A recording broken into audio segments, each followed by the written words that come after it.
দর্শক আসসালামু আলাইকুম। দর্শক আপনাদের কাছে আজকে একটি প্রশ্ন আমার।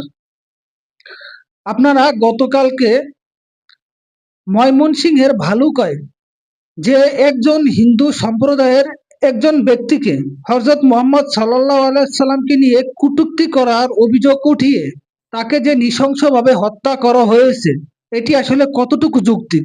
ওই ব্যক্তিকে উলঙ্গ করে গাছের সাথে ঝুলিয়ে পিটিয়ে হত্যা করে এবং তার মৃত্যুদেহে আগুন লাগিয়ে দেওয়া হয়। আদৌ কি এই ধরনের হত্যাকাণ্ড ইসলাম জায়েজ করে কিনা? আমি ইসলামিক দৃষ্টিকোণ থেকে আমার জ্ঞান খুবই কম। অ্যাজ এ মুসলমান হিসেবে আমি আপনাদের কাছে জানতে চাই, এটা কি আসলেও যৌক্তিক কিনা? বন্ধুরা, ইসলাম তো শান্তির ধর্ম। যদি কেউ কটূক্তি করেও থাকে, সে যদি মাপ চাইতো, মন থেকে ক্ষমা চাইতো, তাহলে কি তাকে ক্ষমা করে দেওয়া যেত কিনা?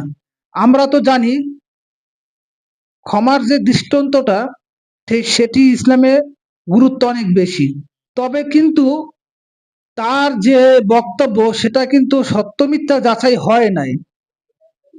তার আগেই কিন্তু তাকে এভাবে নৃশংসভাবে হত্যা করা হয়েছে।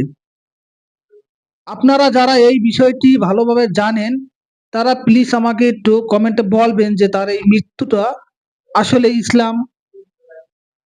সাপোর্ট করে কিনা।